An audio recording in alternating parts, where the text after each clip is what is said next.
Assalamualaikum warahmatullahi wabarakatuh. Saya Galur Gita Cayani dari kelas 3A Manajemen. Di sini saya akan menjelaskan beberapa materi tentang bank dan lembaga keuangan. Materi yang pertama yaitu ruang lingkup lembaga keuangan bank. Menurut Undang-Undang Perbankan Nomor 10 Tahun 1998, bank adalah badan usaha yang menghimpun dana dari masyarakat dalam bentuk simpanan dan menyalurkannya kepada masyarakat dalam bentuk kredit atau bentuk-bentuk lainnya dalam rangka meningkatkan taraf hidup rakyat banyak. Jenis-jenis bank dilihat dari fungsinya, ada bank umum atau komersial bank, dan ada bank perkreditan rakyat atau BPR. Dilihat dari segi kepemilikannya, yang pertama ada bank milik pemerintah, contohnya BNI, BRI, BTN, Bank Mandiri. Yang kedua bank milik swasta nasional, contohnya Bank Sinarmas, Bank Mega, dan lain. Yang ketiga bank milik koperasi, contohnya Bank Umum Koperasi Indonesia. Yang keempat bank milik asing, contohnya Citibank dan lain-lain. Yang kelima bank milik campuran, contohnya OCBC, NISP. 3. Dilihat dari segi status, ada yang pertama bank devisa dan yang kedua bank non devisa. Dilihat dari segi menentukan harga, yang pertama ada bank konvensional, contohnya Bank BRI, Bank BCA. Yang kedua ada bank syariah, contohnya Bank BSI. Kegiatan-kegiatan bank. Yang pertama, bank umum menghimpun dana berupa simpanan, menyalurkan dana berupa kredit, jasa-jasa lainnya seperti inkaso, transfer, clearing. Yang kedua, BPR itu menghimpun dana dan menyalurkan dana. Bentuk-bentuk hukum bank. Yang pertama ada perseroan terbatas, yang kedua koperasi, yang ketiga perseroan daerah. Jenis-jenis kantor bank. Yang pertama ada kantor pusat, yang kedua ada kantor cabang penuh, yang ketiga kantor cabang pembantu, dan yang keempat kantor kas. Perkembangan dan jenis bank. Perkembangan perbankan di Indonesia telah mengalami banyak perubahan yang disebabkan oleh perkembangan internal dan eksternal dunia perbankan, sehingga menyebabkan kondisi perbankan secara umum dapat dikelompokkan dalam 4 periode. Masing-masing periode mempunyai ciri-ciri khusus yang tidak dapat disamakan dengan periode lainnya. Serangkaian paket-paket deregulasi di sektor real dan moneter yang dimulai sejak tahun 1980-an serta terjadinya krisis ekonomi di Indonesia sejak akhir tahun 1900-an adalah dua peristiwa utama yang telah menyebabkan munculnya 4 periode kondisi perbankan di Indonesia sampai dengan tahun 2000. Pengertian bank.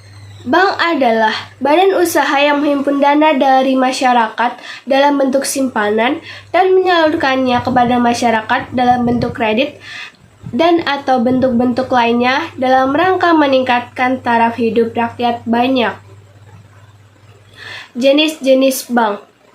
Bank menurut kegiatan usahanya. Yang pertama ada bank umum. Kegiatan-kegiatan usaha yang dapat dilakukan oleh bank umum adalah sebagai berikut. 1. Menghimpun dana dari masyarakat dalam bentuk simpanan berupa giro, deposito berjangka, sertifikat deposito, tabungan, dan lain-lain. 2. Memberikan kredit. 3. Menertibkan surat pengakuan hutang. Bank perkreditan rakyat. Kegiatan-kegiatan usaha yang dapat dilakukan oleh Bank Perkreditan Rakyat adalah sebagai berikut. 1. Menghimpun dana dari masyarakat dalam bentuk simpanan berupa deposito berjangka, tabungan, dan lain. Yang kedua, memberikan kredit. Bank menurut pendirian dan kepemilikannya. Yang pertama ada bank umum. Pendirian bank umum hanya dapat didirikan dan melakukan kegiatan usaha dengan izin Direksi Bank Indonesia. Persetujuan prinsip diajukan sekurang-kurangnya oleh seorang calon pemilik kepada Direksi Bank Indonesia. Yang kedua, ada Bank Perkreditan Rakyat. BPR hanya dapat didirikan dan oleh warga negara Indonesia, Badan Hukum Indonesia yang seluruh pemiliknya warga negara Indonesia, pemerintah daerah, atau dapat dimiliki bersama di antara ketiganya. Bank menurut target pasar, ada retail bank, corporate bank, dan retail corporate bank. Bank menurut fungsi, yang pertama ada bank sentral, yaitu bank yang merupakan badan hukum milik negara yang tugas pokoknya membantu pemerintah. Yang kedua ada bank umum, yaitu bank yang sumber utama dananya berasal dari simpanan pihak ketiga, serta pemberian kredit jangka pendek dalam penyaluran dana. Yang ketiga ada bank desa, yaitu kantor bank di suatu desa yang tugasnya utamanya adalah melaksanakan fungsi perkreditan dan penghimpunan dana dalam rangka program pemerintahan memajukan pembangunan desa.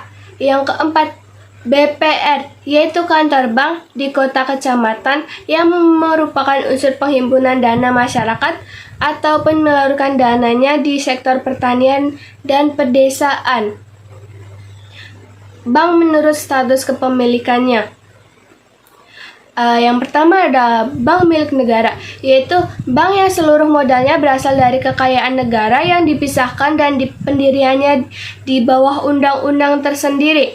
Yang kedua adalah bank milik swasta nasional, yaitu bank milik swasta yang didirikan dalam bentuk hukum perseroan terbatas, di mana seluruh sahamnya dimiliki oleh WNI dan atau badan-badan hukum di Indonesia.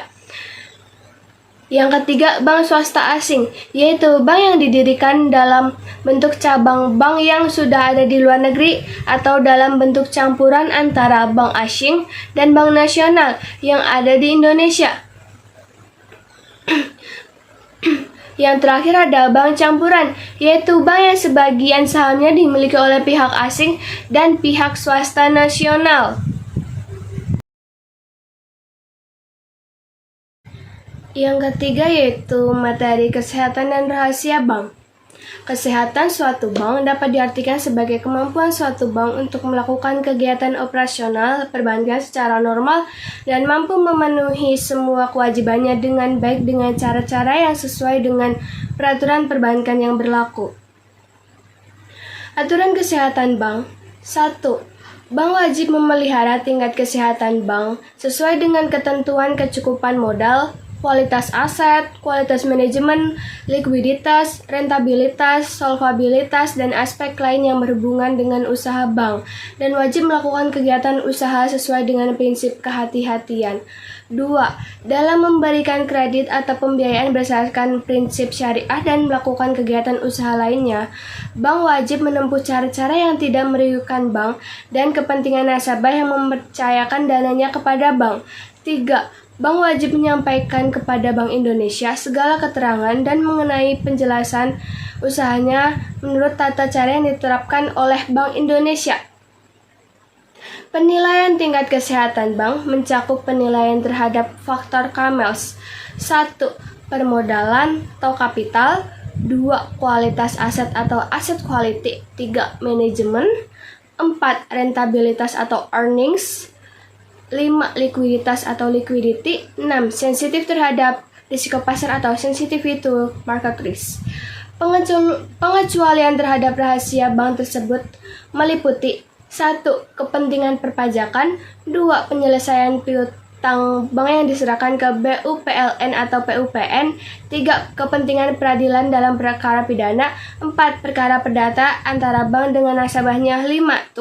Menukar informasi antar bank.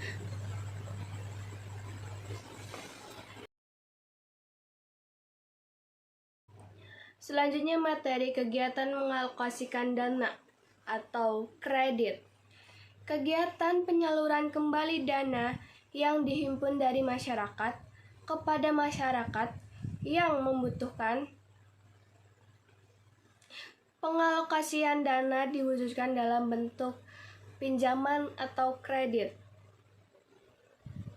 Kredit adalah pemberian berupa pinjaman bukan berdasarkan prinsip syariah kepada nasabah, baik berupa fasilitas pinjaman tunai, cash loan, maupun pinjaman non-tunai atau non-cash loan. Tujuan kredit: 1. Mencari keuntungan. 2. Membantu usaha nasabah. 3. Membantu pemerintah. Fungsi kredit adalah 1. Untuk meningkatkan daya guna uang. 2. Untuk meningkatkan peredaran dan lalu lintas uang. Yang ketiga, sebagai alat stabilitas ekonomi. Prinsip pemberian kredit ada 5C: karakter, capacity, capital, collateral, dan condition. Jenis kredit atas dasar tujuan penggunaan. 1. Kredit modal kerja dibagi menjadi 2, yaitu KMK revolving dan KMK milik. Yang kedua, kredit investasi. Yang ketiga, kredit konsumsi.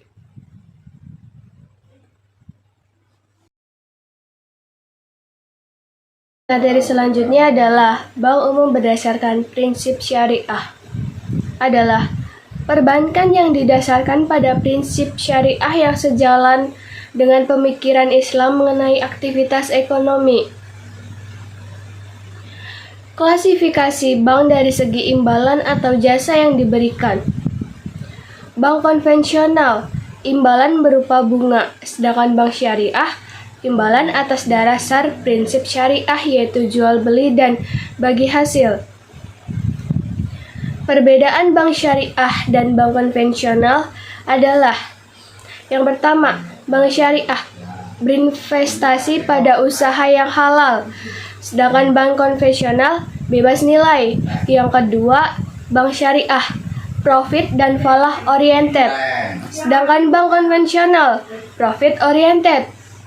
Yang ketiga, bank syariah ada dewan pengawas syariah, sedangkan bank konvensional tidak ada lembaga sejenis. Perbandingan sistem bunga dan sistem bagi hasil. Sistem bunga: penentuan suku bunga dibuat pada waktu akad dengan pedoman harus selalu untung untuk pihak bank. Besarnya persentase berdasarkan pada jumlah uang atau modal yang dipinjamkan. Yang ketiga, tidak tergantung kepada kinerja usaha. Sedangkan sistem bagi hasil, yang pertama, penentuan besarnya risiko bagi hasil dibuat pada waktu akad dengan berpedoman pada kemungkinan untung dan rugi. Yang kedua, besarnya rasio atau nisbah bagi hasil berdasarkan pada jumlah keuntungan yang diperoleh. Yang ketiga, bergantung kepada kinerja usaha. Prinsip kegiatan usaha bank syariah ada hiwalah, ijarah, ijarah wa istina, qafalah, mudarobah, murabahah, musyarakah, qard, al-qardul hasan, arahan, salam, sarf, ujr, wadiyah, wadiyat amanah, wadiyat daumanah, wakalah. Produk bank syariah: giro syariah dengan 2 bentuk akad yaitu wadiyah dan mudarobah. Kedua, tabungan syariah. Yang ketiga, deposito syariah. Kepemilikan bank syariah: kepemilikan bank berdasarkan prinsip syariah oleh Badan Hukum Indonesia setinggi-tingginya sebesar modal sendiri bersih badan hukum yang bersangkutan.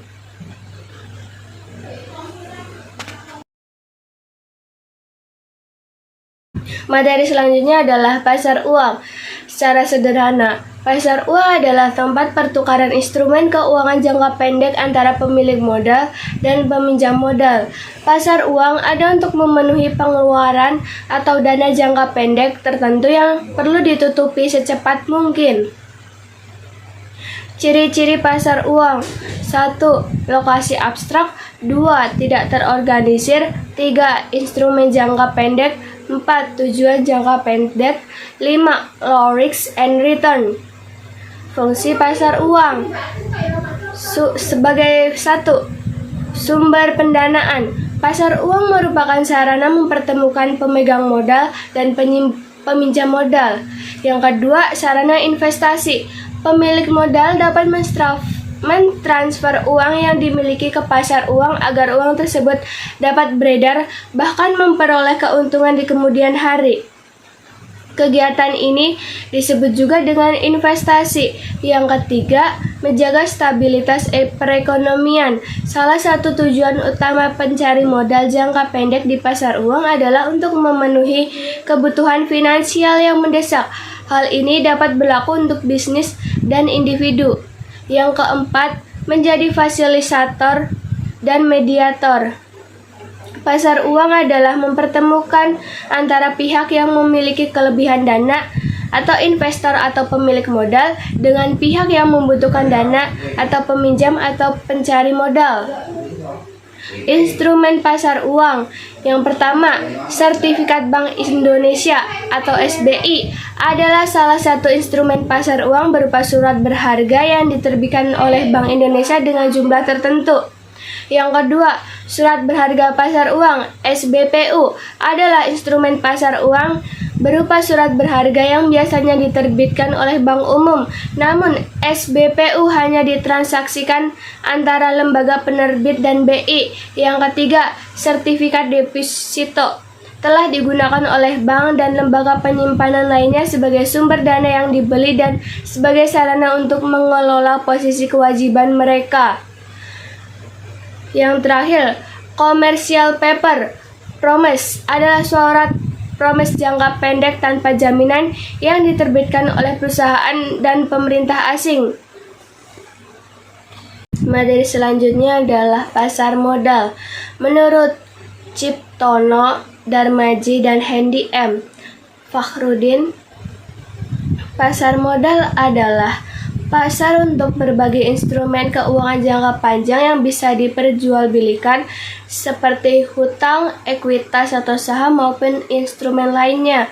Jenis-jenis pasar modal.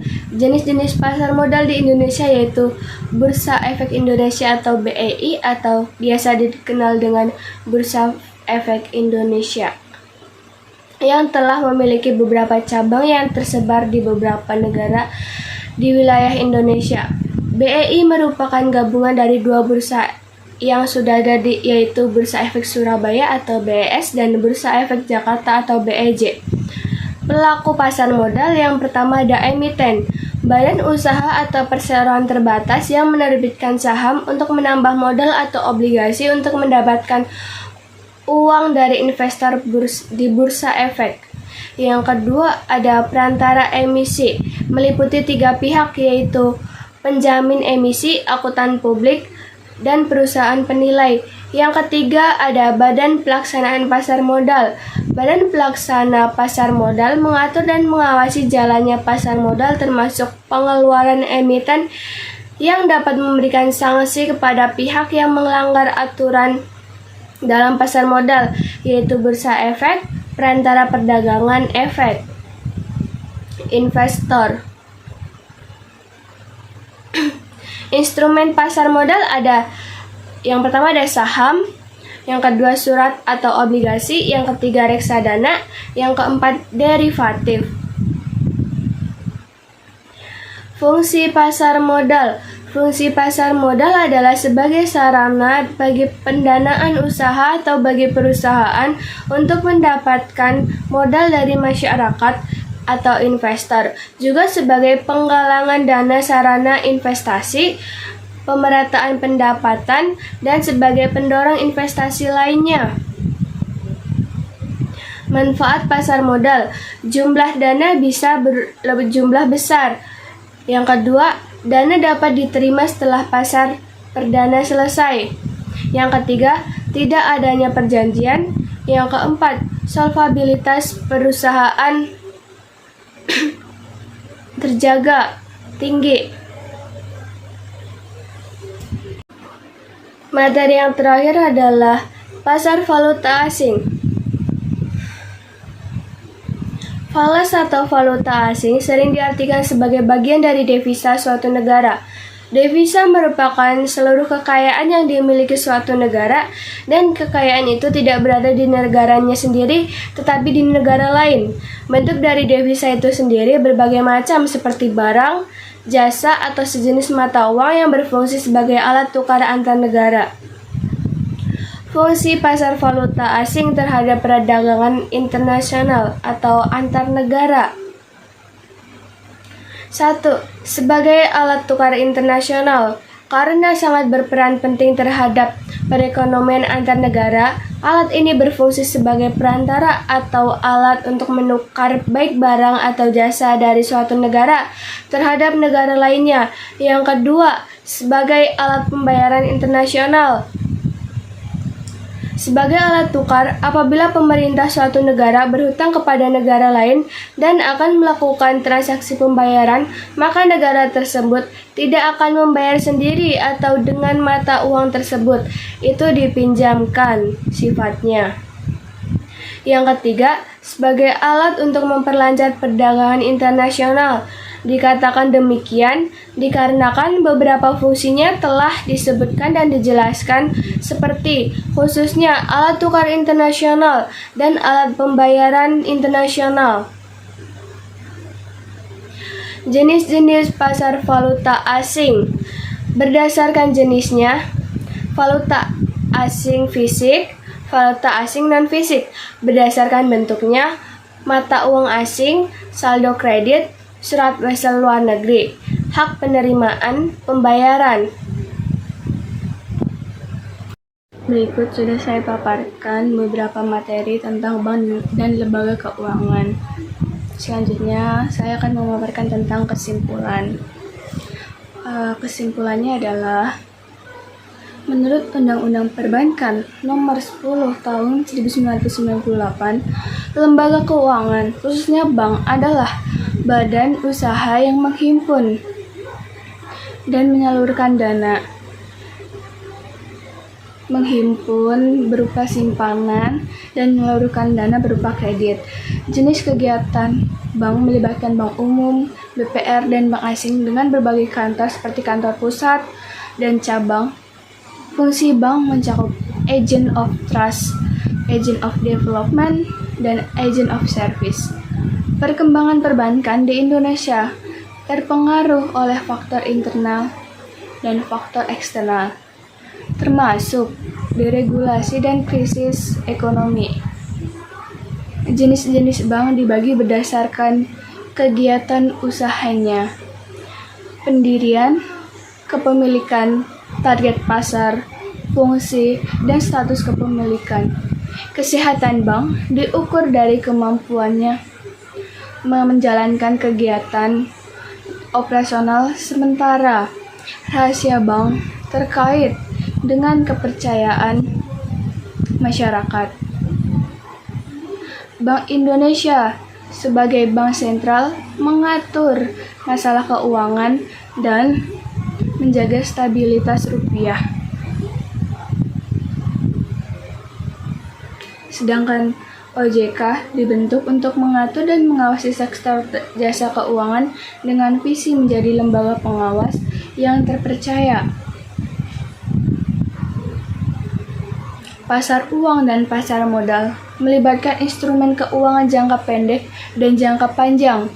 Sedangkan pasar valuta asing berperan sebagai alat ukur internasional, alat tukar internasional. Secara keseluruhan, lembaga keuangan memiliki peran krusial dalam mendukung aktivitas ekonomi dan keuangan serta memainkan peran penting dalam pembiayaan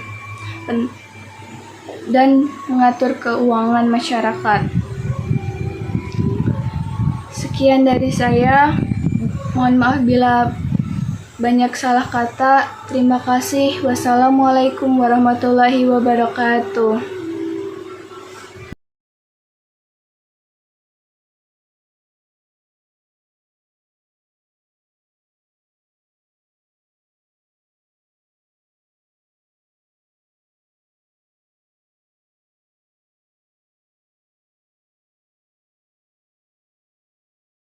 Audio Jungle.